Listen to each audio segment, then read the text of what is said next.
السلام الله عليكم ورحمته وبركاته. معكم مستر محمد عبد المنعم فيزيكس تيتشر، ومعانا دلوقتي تذكرة، مش هنقول محاضرة تأسيسية لكن بنفكر كده مع بعض واحدة واحدة بخصوص المين كونسبتس والنقط اللي هنستخدمها واللي هتظهر معانا في الشغل. ومن باب ان حضرتك مريح بقالك فترة فقلنا نشغل بعض كده واحدة واحدة.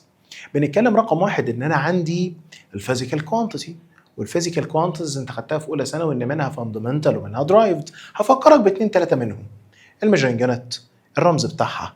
بعد كده هنتكلم على اللهم صل على سيدنا محمد، الشيبس، بنتكلم على البريفكسز، الكونفرشنز اللي هي التحويلات، بنتكلم على الجرافس والسلوب والموضوع ده، بس برضه مش هنخوض فيه بالتفصيل لان كل نقطه فيه محتاجه وقت طويل جدا. لكن احنا بنتكلم في حاجه ان احنا بنحرك المايه الراكده بحيث انك تفكر معايا واحده واحده.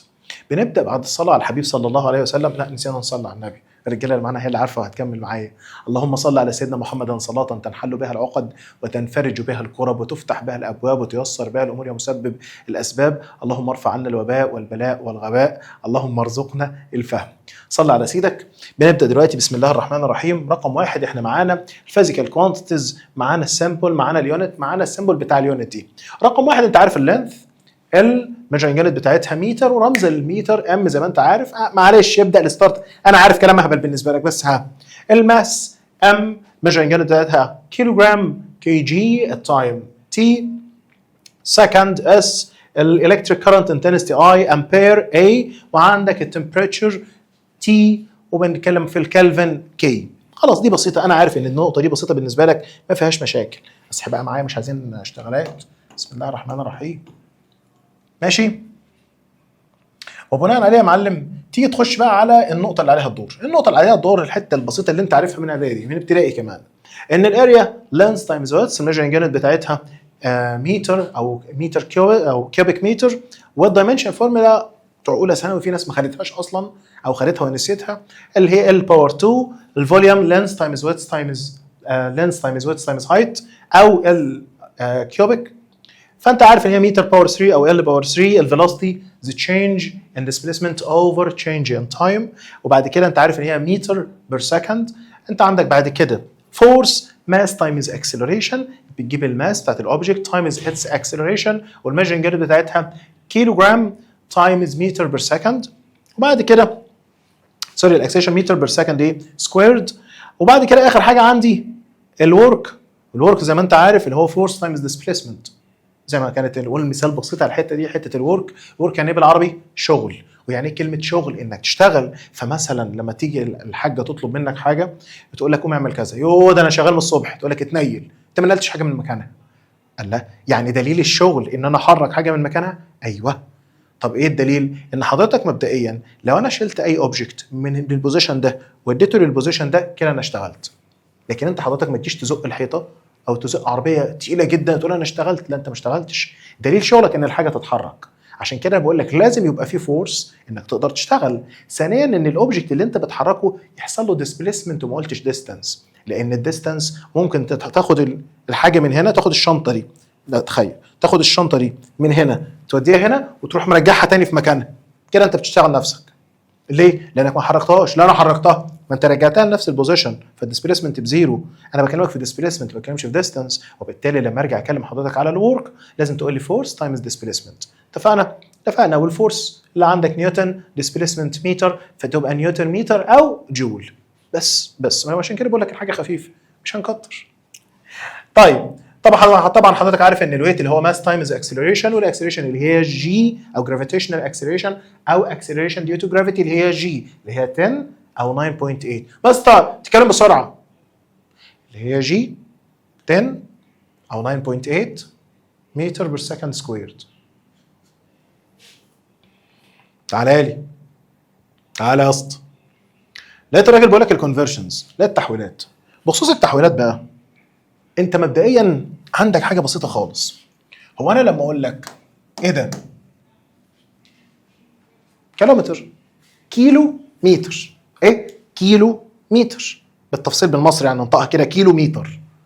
الكيلومتر اللي انا بتكلم عليها دي حاجتين مش حاجه واحده. على سبيل المثال لما ارجع اقول لك ايه ده سنتيمتر، مليمتر، الاشكال اللي قدامك دي او الحروف دي اسمها بريفكسز. البريفكسز اللي قدامك دي مجرد القاب، لقب. الميجرنج يونت اللي قلتها في الاول اللي هي المتر بتاعت اللينث، تمام، اللي هي دي، بتاخد لقب من الالقاب دي بيعبر عن ان الفيزيكال كوانتيتي اللي عندك كبيره ولا صغيره. على سبيل المثال لما اقول لك المسافه بين المدن هتقولي بالكيلو مش بالسنتي، اتفقنا؟ فلما اقول لك 5 كيلومترز يبقى انت كده ده مسافه كبيره جدا. طب لما اقول لك 10 سنتيمتر كده مسافه صغيره مقارنه بالمسافه اللي فوق. طب لما اقول لك الحاجه بالمليمتر ده اصغر. فتعرف من كده ان البريفكس او البريفكس الموجود عندك هنا ده هو اوريدي بيبقى كانه لقب بيتحط جنب الميجرنج يونت ايا كانت. انا ممكن اقول لك ان اس، ممكن اقول لك ايه يا برنس الليالي؟ ان اس اي دي، نانو سكند. طب انت اوريدي ايه لازمه الحوار المقرف ده عند بعض الطلبه في الشغل؟ البروبلمز اللي بيجي لك حته كده صغيره ماث مش فيزيكس لان ده جزء ماث، ان بيقول لك ان احنا الميجرنج يونت الاساسيه اللي بنستعملها في المسائل كلها متر والتايم بالسكند. طيب والماس بالكيلوجرام، الا اذا هو كان عايز حاجه تانية. فلو جاب لك الماس بالجرام او جاب لك الديستانس بالكيلومتر فانت اوريدي لازم تحولها، فانت ما عندكش طريقه تحويلات او بتنسى. هنتكلم دلوقتي على طريقه التحويلات وعلى بريفكسز اللي موجوده معانا دي واشكالهم واسمائهم وتحولهم ازاي. نبدا الاول واحده واحده. هتيجي تبص عليها هقول لك الحاجات دي كده مع بعض. تعالى نمسح بس الحاجه دي الاول. بسم الله. يلا حاجه، يلا يابا. ببدا الاول بقول لك ان انا عندي حاجه اسمها الدي سي، رمزها دي. ما ده شغل بصمجه، انا اسف، ده شغل بصمجه. ماشي، دي حاجات بتتبصمج، بصمجها. ايه بصمجها؟ انا اسف في اللفظ بس هي لازم تتبصمج، احفظها. اسمها دي سي، رمزها دي. 10 باور نيجاتيف 1 عندك سنتي، 10 باور نيجاتيف 2 ايه 10 باور نيجاتيف 2 رمزه سي. الملي 10 باور نيجاتيف 3، مش لسه قايل لك ام دي مليمتر.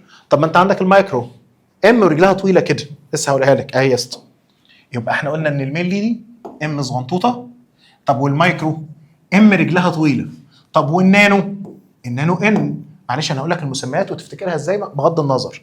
بعد النانو بيجي عندك الانجستروم، عباره عن ايه؟ كابيتال وفوقيها سيركل صغيره كده. عندك البيكو 10 باور نيجاتيف 12. انا اسف بس يعني في قلاشات هتطلع، بس انا هحاول نكنترول الموضوع عشان ما تقفلش الفيديو مني. قشطه قشطه. الفام 2 10 باور اللي هي عباره عن اف 10 باور نيجاتيف ايه 15. حلو. كل ده فين؟ بالنيجاتيف. تمام، حاجات صغنطوطه مش كبيره. تكلمني سنتي ملي والكلام ده كله. هتروح الناحيه الثانيه عندك ايه يا اسطى؟ عندك الكيلو رمزها كي. انت شفت الكيلو فين يلا قبل كده؟ ايه شفت الكيلو فين قبل كده؟ حضرتك شفت بوست على الفيسبوك مكتوب عليه 1 بوينت او مكتوب تحت في الكومنتس او جنب الكومنتس كده بيقول لك 1.5 كي لايكس 17.5 ام فيوز. دي الرموز اللي موجوده عندنا هنا. كي لايكس معنى كي اختصار الايه؟ 1000 اهي 10 باور 3. فهمت اللقطه؟ يبقى الكي اختصار 1000. ما انا عارفها مستر يا اسطى، ما انا عارفها بس في غيرك بيفتكر، فمعايا واحده واحده. في لقطه ثانيه تلاقي ادي الام اللي بقول لك عليها اهي، اللي اقول لك 5 ام فيوز يبقى 5 مليون مشاهده معايا. فيرجع يقول لك اغنيه مثلا ادل او يقول لك 3 بي فيوز بليون. خلاص. هنا الراجل بيقول لك الجيجا 10 باور 9.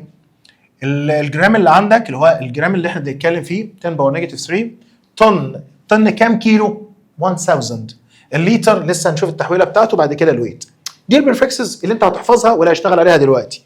تعال هنقول لك هنحولهم ازاي واحده واحده في طريقه التحويلات، وهي طريقه تافهه، هي طريقه العبد لله، بس هتفهمها معايا واحده واحده. اول حاجه، انا لو قلت لك الشكل اللي قدامك ده ايه ده؟ ايه اللي قدامك دي؟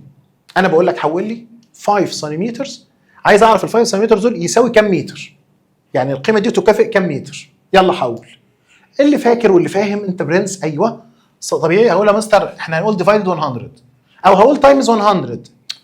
هو انا كنت بعمل ديفايدد ولا كنت بعمل تايمز؟ طب امتى؟ وواحد يقول لي من الصغير للكبير ومن الكبير للصغير ودي يمين ودي شمال فالدنيا تبوظ. اقول لك لا، في طريقه تافهه جدا. فين الميجرنج يونت هنا يا برنس الليالي؟ مين اليونت فيزيكال كوانتيتي مين؟ هي الميتر. عرفت ازاي؟ ما هي متكرره في الطرفين. هو في طرفين؟ الله، مثال مانجا، مثال مانجا. ايه دي؟ يالا دي ايكوال. ده اسمه رايت هاند سايد وده ليفت هاند سايد. ده الايه؟ رايت وده الليفت. اتفقنا؟ فطبعا الايكوال دي بتقسم لك الكلام نصين، ادي الرايت هاند سايد وادي الليفت هاند سايد. فانا بقول لك انت عايز تحول ال 5 سنتيمتر للمتر، اول حاجه مالكش دعوه بالحفله دي كلها. مين ده؟ ال5. نزل ال5 دي زي ما هي، مالكش دعوه باي بتنجان. وول تايمز. بسم الله الرحمن الرحيم. انت كميتر صاحب البيت مش هقرب لك. ايه دي؟ سنتي. لو رجعت انت للتيبل اللي ورا اللي انت المفروض تكون كتبته هتلاقيه 10 باور نيجاتيف 2. هو موجود على اليمين ولا سوري على الشمال؟ على الشمال. لو على الشمال ينزل زي ما هو. هو ايه اللي ينزل زي ما هو؟ القيمه بتاعته. هي قيمه السنتي كام؟ 10 باور نيجاتيف 2. بس كده انت حولت. فالواد يقول لك مش مقتنع، اقول له مش مهم بس هعيد لك تاني. يقول لك انا عايز اعرف 30 كيلومتر تساوي كام متر. انا هنا بجيب لك رمزين، هنا في بيرفكس على اليمين على الشمال، وعايز اروح لايه؟ للميجن يونت نفسها. هتعمل ايه؟ الواد قال لي ماستر، قلت له نعم. قال لي رقم واحد هنزل ال 30 دي زي ما هي واقول تايمز وماليش دعوه بالدنيا. مين اتكرر في الطرفين معايا؟ الميتر. قال لي هسيبه ما اقربلوش. الله ماستر، يجي واحد بقى برنس، ماستر مين قال لي ان دي مش ملي؟ اقول له سؤالك حلو. ملي ايه يالا؟ ملي ايه يالا؟ ينفع تحط ام لوحدها كده وتقول ملي؟ ملي ايه؟ ملي بتنجان؟ ام لوحدها متر. ام لوحدها ايه؟ متر. لكن لو لقيت حاجه جنبها ام ملي متر، سي ام سنتيمتر، كي ام كيلو متر مثلا. تعال هتنزل دي لوحدها. مين المشترك عندك؟ هي المتر. هتبص على ده هتعرف ان ده الكيلو. موجود على اليمين ولا على الشمال؟ على الشمال. تنزل قيمته زي ما هي اللي هي كام؟ 10 باور 3. الكالكوليتر اللي الحبس عندك هتديها لك 3 تايمز 10 باور 4. خلصت. هي الاثنين واحد، ودي لسه بقى هنتكلم فيها بعدين. اتفقنا؟ يا مستر يعني انت جايب الحاجه على الشمال، طب لو افرض جت على اليمين؟ طول بالك، انا عارف انك هتسال السؤال ده اهو. عايز ايه يا معلم؟ اقول له يا مستر عايزين رمز جديد. اقول له يا عم الميتر اهو، وعايزها الناحيه دي، خلي دي 7 اهي، 7 متر. عايزها بالايه؟ بالسنت يا مستر. ما تجيب رمز جديد يا مستر بالسنت. يا عم ماشي بالراحه، في ايه؟ يلا. المستر قال رقم واحد، الرقم اللي هنا نزله زي ما هو وملناش دعوه باي حاجه، هم يعجنوا بعض براحتهم. مين اتكرر في الليفت هاند سايد والرايت هاند سايد؟ الميتر. يبقى ده الميتر. ايه دي؟ سنتي. طب ما انا اعيدها تاني عشان انت بتكون فاكرها. هي اصلا 10 باور نيجاتيف 2 بس قدرا بقت موجوده على اليمين، وبما انها موجوده على اليمين هغير الساين بتاعت الباور. تاني هغير الساين بتاعت الباور، يعني 10 باور نيجاتيف 2 تبقى 10 باور 2 برنس. ادي 10 باور 2 فتطلع معاك كام؟ 700. ايه ده؟ بس والله بس حرفيا. كمان واحده، كمان واحده. طيب لو انت عندك 200 ايه مثلا سكند، انا عايزها بالنانو سكند. بالنانو سكند هتنزل مين؟ هنزل التو يا مستر. يعني التو زيرو دول ولاد كلب. نزل يلا الرقم كله يلا، نزل الرقم ده كله. انا اسف انا بنفعل عليكم. نزل الرقم ده كله اهو. مين متكرر عندك؟ سكند. هنقول تايمز ومش هنقرب للاس. ايه ده؟ ان ايه؟ نانو. ان ايه؟ نانو. نانو 9. نانو ايه؟ 9. نانو ايه؟ 9. ونانو نونو، يعني ال9 بالنيجاتيف. معلش انا اسف انا بحفظ كده. ماشي؟ فالنانو هنقول 10 باور نيجاتيف 9. تاني النانو 10 باور نيجاتيف 9. طب هي موجوده على اليمين ولا على الشمال؟ على اليمين. هتعمل ايه يالا؟ جدع. هغير الساين بتاعت الباور 10 باور 9 بس خلصت. اللي هتطلع معاك ايه؟ 2 تايمز 10 باور 11. هي الآلة حاسبة هتروقها لك. خلصت. انا هعمل ده كله طريقه كبيره يا اسطى. حل زي ما تحل. انا جيت قلت لك كلمتين.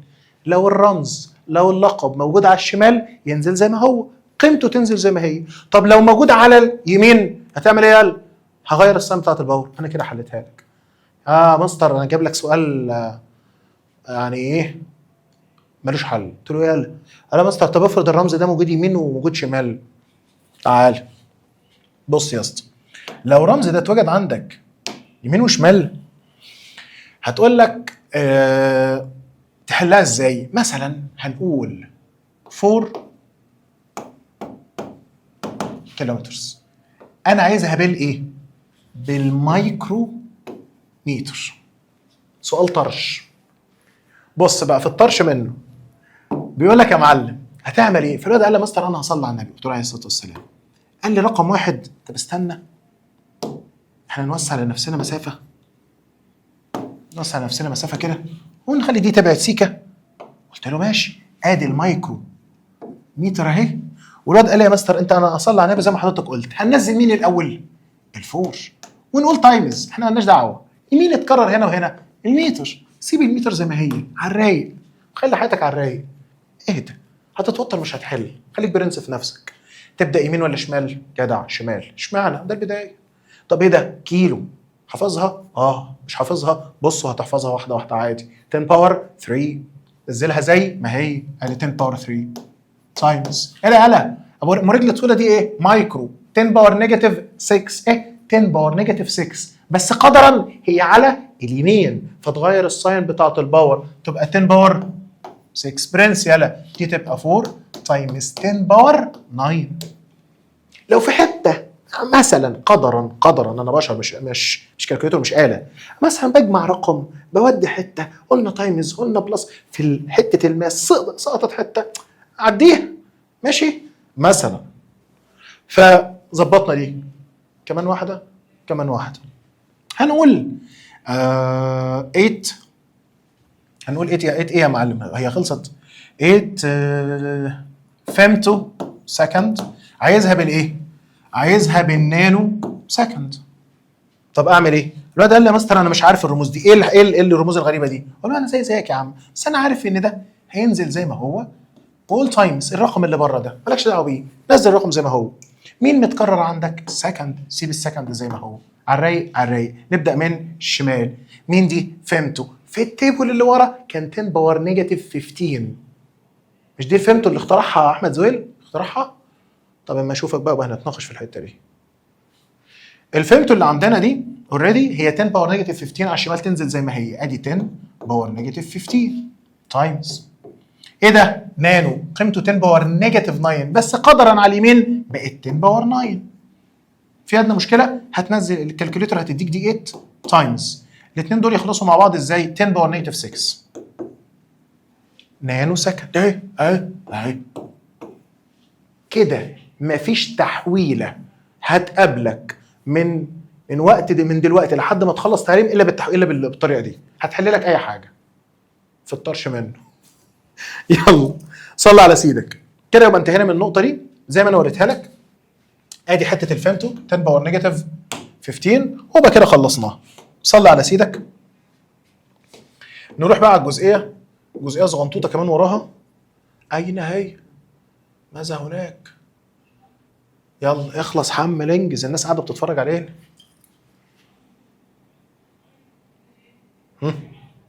في صفحه كمان، انا اسف بس في صفحه كمان شكلها اتاكلت، يمكن هي فاضيه.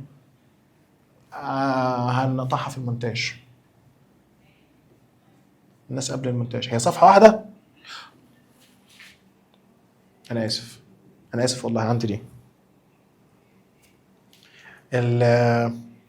تعالى بقى على التحويله دي، ان احول من سنتي لمتر لملي. شوف دي طريقه التحويل اهي، بس انا قلت لك الناحيه بتاعتها. تعالى بص، عايز 1 متر لسنتيمتر، هنزل الواحد زي ما هو. بص نزلت الواحد زي ما هو. السنتي موجود يمين ولا شمال؟ يمين. هتعمل فيه ايه؟ بما ان السنتي موجود يمين صابر، التصوير شغال، الكاميرا شغاله. ادي 1 متر، نزلنا ال1 زي ما هو، قلنا تايمز 10 باور 2 السنتي. اشمعنى قلنا تايمز 10 باور 2؟ السنتي اللي عندك اصلا هو 10 باور نيجاتيف 2، بس بما انه على اليمين هنخليه بالبوزيتيف. حلو. طب انا عايز احول 1 متر لملي متر، ادي ال1 زي ما هو، الملي 10 باور نيجاتيف 3 موجود على اليمين بقت بالبوزيتيف. ايه ده؟ بس كده؟ لا تعالى يا مستر، ده في سؤال ملوش حل. ايه؟ قال يا مستر حته ان انا ايه؟ عايز احول 1 متر لسنتيمتر باور 3. والله دكتور سترينج اصلا ما يعرف يعملها في المالتي يونيفرس، اقسم بالله. انت عايز تحول 1 دايمنشن ل 3 دايمنشن، او 1 دايمنشن ل 2 دايمنشن، او 2 دايمنشن ل 3 دايمنشن، فدول ايه المشكله يعني؟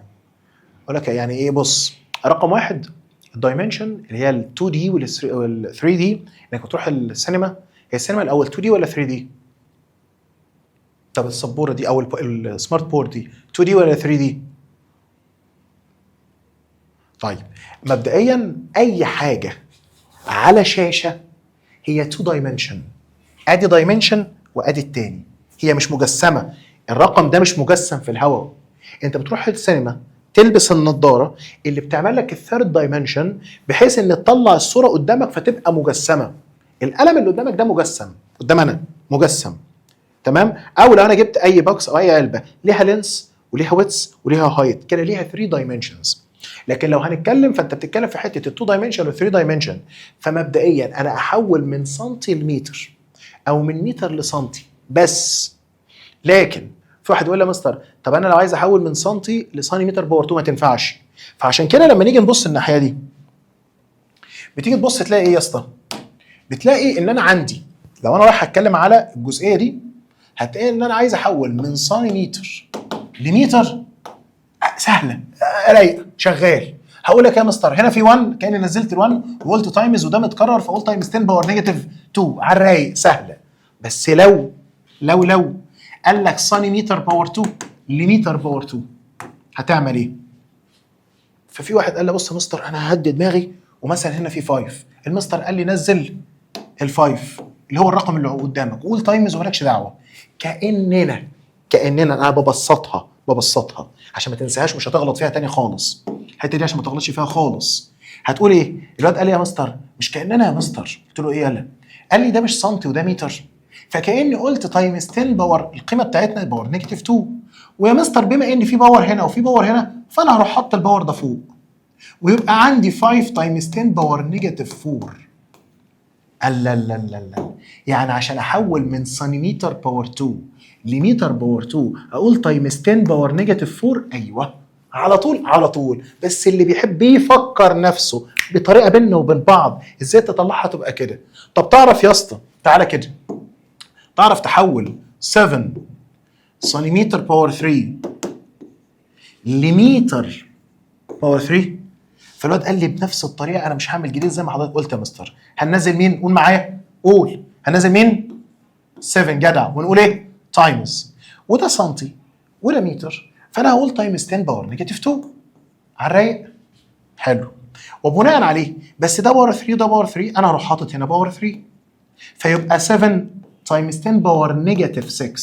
يعني حضرتك لو عايز تحول من سنتيمتر باور 3 لمتر باور 3 هتقول تايمز 10 باور نيجاتيف 6 وانت كده حليت لنفسك المعضله دي. بس والله العظيم. لكن ما ينفعش تودي من هنا على هنا، ما ينفعش تودي من هنا على هنا. خلاص؟ ماشي. اللي بعده بسم الله. هنا وكنا بنتكلم في الحته الصغيره اللي قدامك دي وبعد كده بنقول لك ادي التحويلات. تعالى بقى على جزئيه ثانيه من الكونفنشنز اللي احنا بنتكلم عليها او التحويلات. ان انا عندي حاجه اسمها اللتر. انت بتروح تشتري ايه؟ لتر لبن. لتر ايه؟ لبن. ازازه الميه، لحظه، ازازه الميه الصغيره دي اللي قدامك دي بتبقى ايه يا معلم؟ ازازه الميه اللي قدامك الصغيره دي بيكتب عليها 0.6 لتر، 1 لتر، لتر ونص، 2 لتر مثلا. قلت له ماشي. قال لي انت هتحولها ازاي بالسنتي وهتحولها ازاي بالمتر؟ فالواد قال لك في قاعده ثابته عندي ان المكعب الكيوب اللي هو الدايمنشنز بتاعته اللينس والويتس والهايت. شوف هي موجوده عندنا تحت هنا. بسم الله الرحمن الرحيم. فين الشيبس؟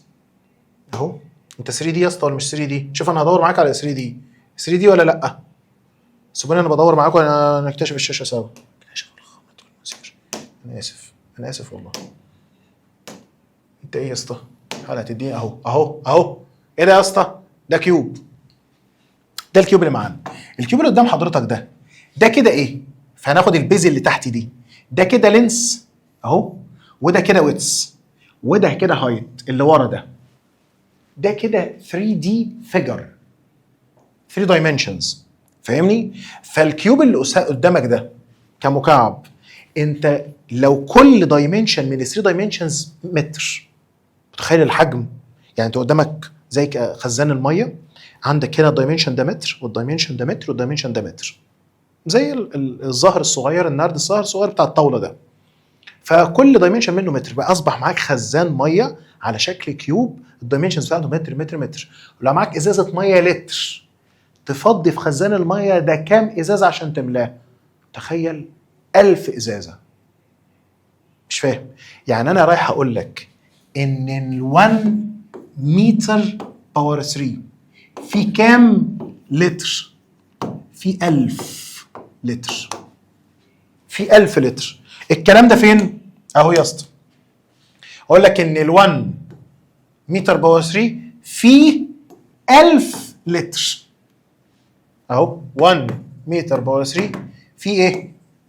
ما تاخدش الموضوع حفظ، تخيل الحاجه افهمها، هتعرف تحل، ما تاخدش الموضوع بصمجه. وبالتالي 10 باور 3. طب من الواحد لتر بقى، الواحد لتر في كام متر باور 3؟ هيبقى 10 باور نيجاتيف 3. لو انت رايح الناحيه الثانيه كانك بتوديه الناحيه الثانيه بالظبط، غير الساين. ونفس الكلام من الليتر للسنتيمتر 10 باور 3 و10 باور نيجاتيف 3، لان ده اكبر. فاهمني؟ ما بين التحويلتين دول، وانا مش لسه قايل لك التحويلتين دول بالله عليك، مش لسه قايل لك الفرق او تحول ازاي من متر باور 3 للسنتيمتر باور 3؟ مش قلت لك ده يروح الناحيه الثانيه هيبقى 10 باور 6 او 10 باور نيجاتيف 6؟ كلام عاد نفسه تاني هنا ولا لا؟ خلاص، دي الجزئيات اللي لما ارجع يظهر معايا الحته الصغيره دي. شفناها حليناها في ثانيه ثانوي سوا، الرجاله لو فاكره معايا. فاهمني؟ لما تظهر معانا النقطه دي تاني في الشغل او حاجه مقاربه ليها، ما تبقاش انت شفتها اول مره، انت سمعت الكلام دلوقتي. نقول تاني، انت هتسمع الكلام معايا دلوقتي مره وهتسمعه 20 مره في الشرح، لان الاصل في الموضوع التكرار، انك تكرر حاجه مره واثنين وثلاثه. ولازم يبقى في، معلش ما تزعلش من رخامتي في الشغل معاك او ان انا بتقل عليك في الشغل، كله ليك. انا لو عايز اريح نفسي واريح دماغي مش هرخم عليك اصلا. صلي على سيدك. بسم الله. معانا ايه تاني؟ يا استغفر الله يا رب. ساعتي يلا، انا اسف. بص بقى، ركز معايا في الشكل قدامي ده. طبعا ده حوار انتوا هارسينه بالنسبه لكم، ده لعب عيال، ولكن من باب ان احنا كاننا ذكرناه. انت عندك الرايت انجل تراينجل زي ما انت شايف، الادجيسنت ادي الانجل، ده الادجيسنت، ده الابزت، ده الهايبوتينيوس. انت لو حضرتك حبيت تجيب الساين اوبزيت على الهايبوتنس، عايز تجيب الكوزاين، عايز تجيب التان، هنحتاجها بدل المره 1000. ريزوليوشن اوف فيكتورز اولى ثانوي الترم الثاني او الترم الاول. لما تيجي تعمل لها ده اولى ثانوي القديمه، انا بتكلم الطلبه الثالثه دلوقتي. لو انت عندك الفورس وعندك الانجل ما بين الفيكتور اللي قدامك والاكس اكسس، عارفين الكومبوننت؟ ايوه الناس اللي فاكره، الكومبوننت اللي جنب الانجل بياخد ساين ولا كوزاين؟ كوزاين جدع. والبعيد بياخد ساين. اتفقنا؟ دي جزئيه بسيطه من الحاجات اللي احنا اتكلمنا عليها قبل كده. اتفقنا؟ يلا اللي بعده. ادي حته او جزئيه الشيبس ما بين 2 دي وما بين 3 دي. هتفرق معانا في ايه؟ يا ابني صلى على النبي، كل حاجه بتفرق. انت عندك في وايرز ولسه في جزئيات هنتكلم فيها في الاشكال بتاعت الواير نفسها، هتفرق معانا في حته السلندر كمان. تعال بص على الاثنين الاخوات اللي شبه بعض دول. ده سكوير، ده 2 دي ولا 3 دي؟ 2 دي. كام دايمنشن؟ 2. فين هم؟ اهو واهو، الاثنين قد بعض. لما حبيت اروح اجيب الاريا قلت ال باور 2. البريمتر خلاص سهل، انا هيخصني دلوقتي الاريا والفوليوم. ال2 السكوير ملوش فوليوم، فاهمني؟ لانه 2 دي فيجر، وبالتالي هنا الاريا بتاعته ال باور 2. طب الكيوب ليه لينس وويدث وهايت، فليه فوليوم. طب ليه اريا؟ اللاترال اريا او التوتال اريا.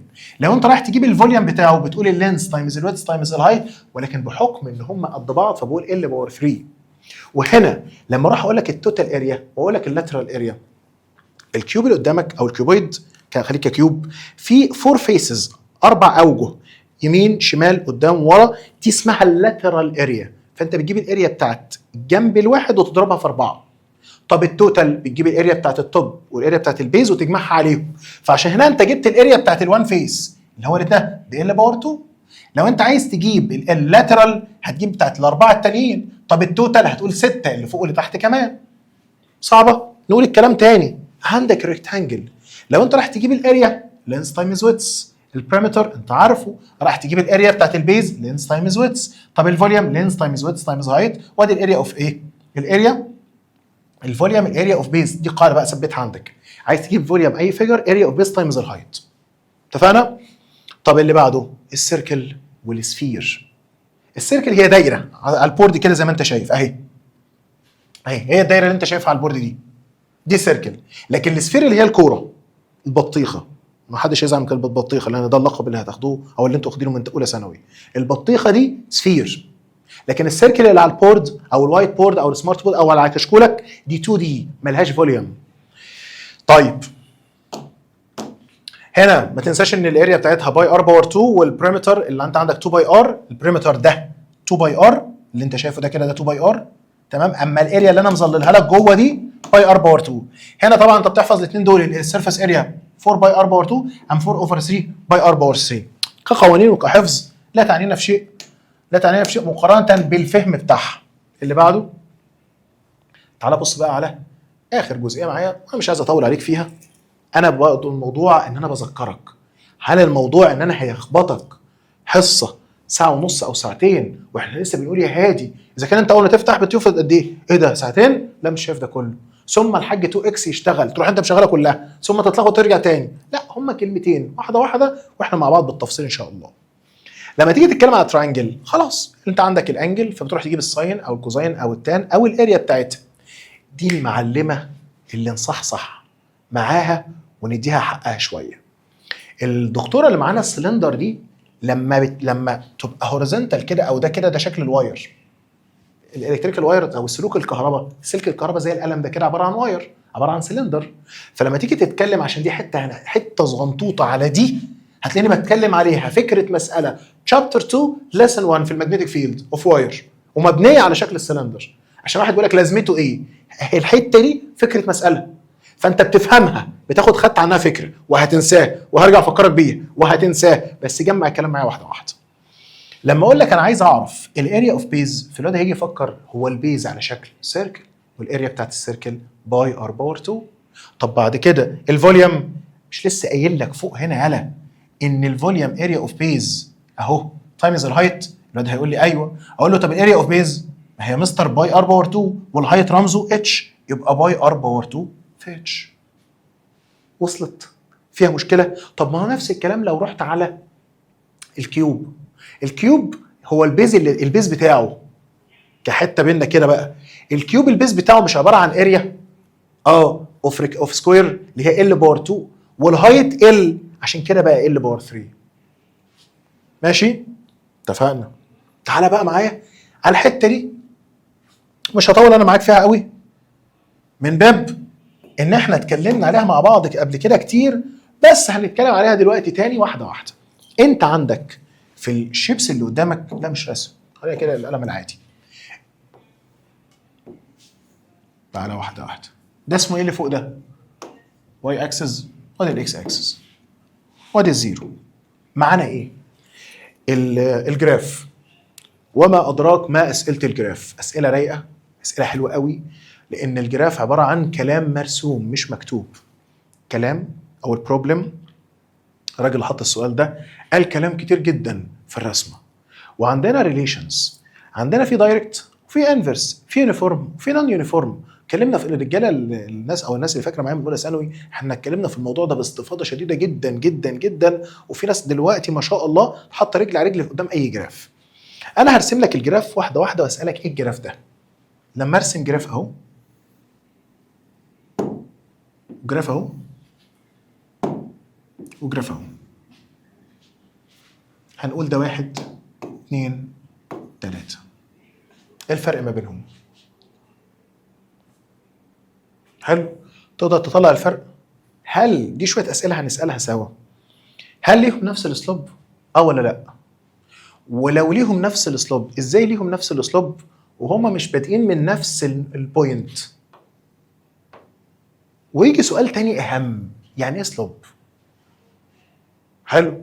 ويا مستر، هل يا مستر لو انا رحت احسب الاسلوب، كان لو انا فاكر الاسلوب، هل لما حسبت احسبه من هنا هيطلع زي هنا زي هنا بناء على الارقام؟ فواحد تاني يجي يبص كده يقول يا مستر ده مفيش ارقام اصلا.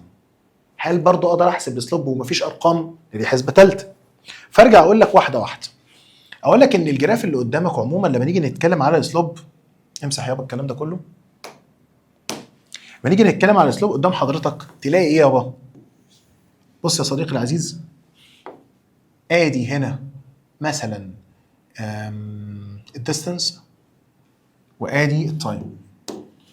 من الحاجات اللي اتكلمنا فيها سوا، وبفضل الله بفضل الله كده كده مش في ناس كتير بتتكلم في الحته دي، بس دي بتخلي الطالب وهو قاعد قدام اي بروبلم، قدام اي جراف، هو حاطط رجل على رجلي بفضل الله. ما اقولوش اشمعنى ما بتحطش تايم على الواي اكسس. ايوه شاطره جدع. اللي راح يتكلم وفاكرها من اولى ثانوي هيقول يا مستر عشان حضرتك قلت لنا. ايه قلت لنا دي؟ حضرتك بلغتنا او شرحت لنا ان الفيزيكال كوانتيتيز اللي عندنا في منها نوعين، في ديبندنت وفي اندبندنت. اندبندنت دي احنا بنسمعها عن الفيمينست، بيقول لك اندبندنت وومن معناها امراه مستقله ما بتعتمدش على حد. اهي الفيزيكال كوانتيتيز كده. في اندبندنت فيزيكال كوانتيتي هي مستقله ما بتعتمدش على حد، ودي الفيزيكال كوانتيتي اللي بنحطها على الاكس اكسس. زي التايم، الوقت ما بيقفش على حد. انت بتذاكر، انت بتسمع الفيديو دلوقتي، انت طنشته وحطيته في تو بي سين، مش تو دو ليست، تو بي سين، تمام؟ او انك اي حاجه بتعملها الوقت كده كده بيعدي، فهو اندبندنت ما بيعتمدش على حد. فالفيزيكال كوانتيتي اللي ما بتعتمدش على حد بنحطها على الاكس اكسس، اما اللي بتعتمد على حاجه بنحطها على الواي اكسس. فاللي فوق دي بتعتمد على ده. حلو الكلام كده. لقينا ان في ريليشن ما بين حاجتين، يا اما بتبقى دايركت، يا اما بتبقى انفرس، يا اما بتبقى كونستانت. ودي حاجات لسه هنتعرض لها في الشغل سوا واحده واحده. فحضرتك بتلاقي الشكل اللي قصادك ده بنفس الصوره اللي حضرتك شايفها دي. انا مش شايف حاجه ولا انا. نقعد نكتب تاني. ايه اللي زعلك يا اسطى؟ اهو. ايه ده؟ فالواد يجي يفتكرها من اولى ثانوي. ده المستر قال لنا دي في اولى ثانوي، وقال ايه؟ قال ان الشكل ده مبدئيا واحده واحده كده معناها لو دي ديستانس بالمتر ديستانس، وده التايم بالسكند زي ما احنا اتفقنا وشفنا فيه كميه مشاكل بتظهر معاك ان التايم يبقى بالسكند او بالملي سكند اند سو اون. فكده معناه ايه؟ فواد يقول لي يا مستر رقم واحد انا فاهم من ده ان ده في الشكل ده كده البادي اتريست من ثالثه اعدادي. قلت له صح. طب بما ان هنا البادي اتريست عرفت منين؟ ما هو يا مستر الاوبجكت كان اتحرك، او انا حطينا الاوبجكت على بعد مثلا 3 متر، وبعد ما عدت ثانيه 2 30 ثانيه 100 ثانيه انا بحط ارقام، الاوبجكت لسه في مكانه ما اتغيرش، ما حصلش تشينج للديستانس مع التايم. اقول له ده منطق، تفكير حلو، حلوه الطريقه. هل في طريقه تانية؟ ولما اجيب لك جراف تاني كده بنفس الصوره اللي حضرتك شايفها دي اهو، واحده واحده، ادي الديستانس بالمتر وادي التايم بالسكند، واعمل لك ستريت لاين زي ما انت شايف اهو، واقول لك تقدر تقول لي معناها ايه؟ هقول لك يا مستر واحده واحده كده يا مستر. كل ما الوقت بيعدي لان ده الاصل، الاوبجكت اتحرك مسافه معينه يعني، او اتحرك ديستانس معينه. على سبيل المثال وليس الحصر لو انا عملت كده اهو اهو ببساطه شديده جدا مع بعض 1 2 3 4، هقول مثلا 5 10 15 20. انت حضرتك رقم واحد هنروح على اول حاجه انت اي جراف بتشوفه هروح اجيب سلوب. مستر هروح اجيب سلوب، لا احنا نشيل الحته دي هنروح فيها في ده، هنروح نجيب سلوب. ده هي ايه؟ سلوب يا مستر. حاضر. ما تيجي تروح تجيب لي سلوب واحده واحده اهو.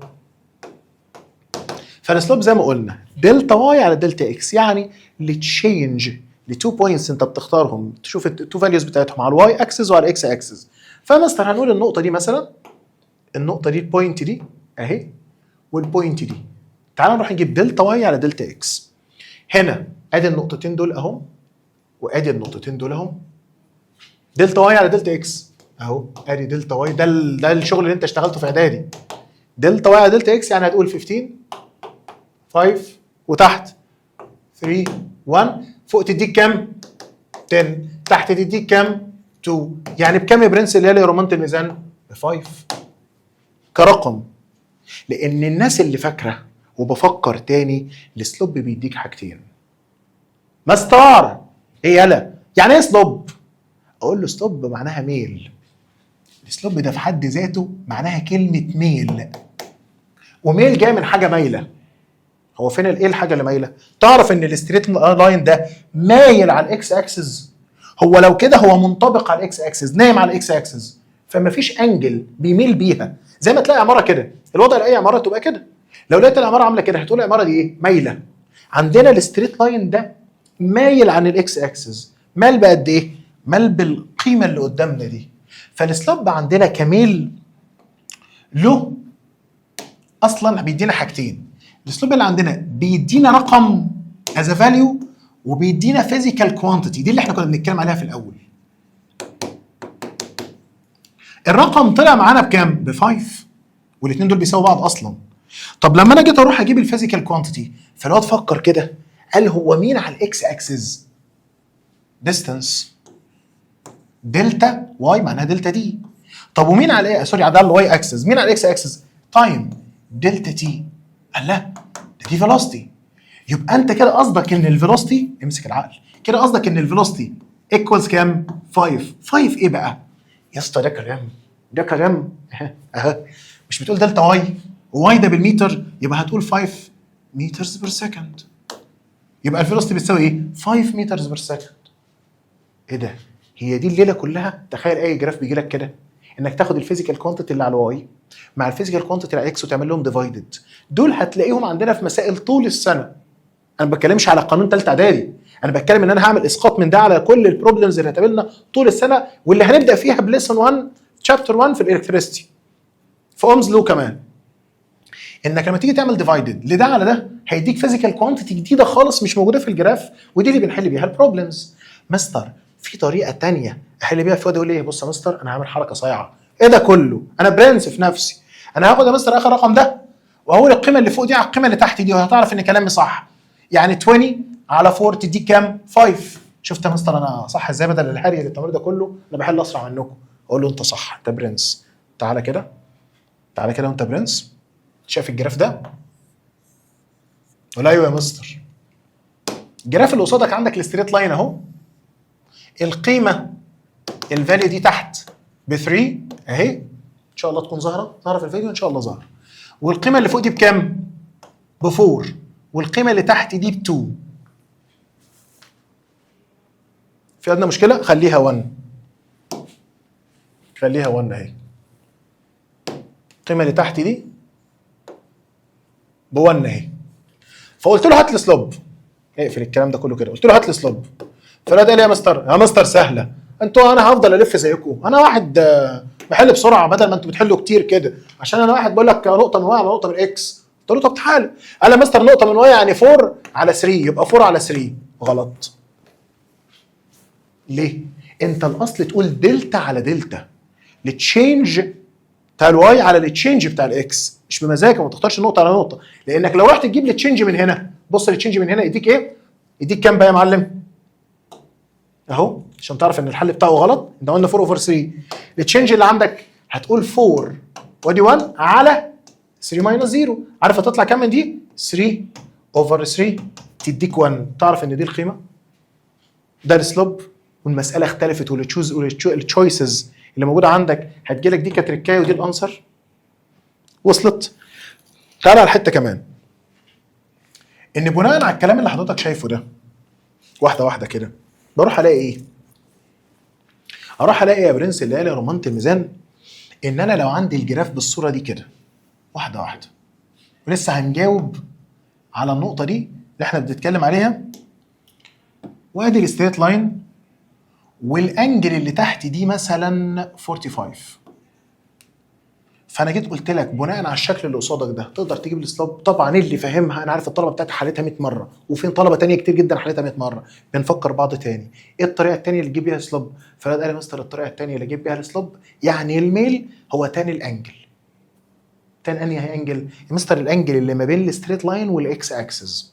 قلت له عرفتها ازاي؟ قال لي مستر واحده واحده. مش احنا قلنا ان اللي فوق دي الديستانس بالمتر واللي تحت ده التايم بالسكند؟ قلت له حصل. قال لي يا مستر وبناء عليه انا لما اجي احل البروبلم دي انا عارف ان انا قدامي التراينجل ده زي اللي احنا اتكلمنا عليه. قلت له ايوه كنا جايبينه في الاول، ودي وهو رايت انجل. اللي قصادك ده الايه؟ الاوبوزيت، وده ادجيسنت. طب اوريدي اللي قدامك ده يمثل مين؟ ديستانس. طب واللي في الجنب ده يمثل مين؟ تايم. فانت لو رحت قلت تان ثيتا اوبوزيت على ادجيسنت يعني ديستانس على تايم. طب مش دي السبيد؟ مش دي السبيد اللي عندك؟ لو ديسبيسمنت على تايم هي الفيلوسيتي، انا معاك عشان ما امسكش في حتت ضيقه، فانت اوريدي ديستانس على تايم او ديسبيسمنت على تايم تبقى سبيد او فيلوسيتي. وبالتالي طب ما انت كده يبقى تان كام يا معلم؟ 45 بيساوي مين؟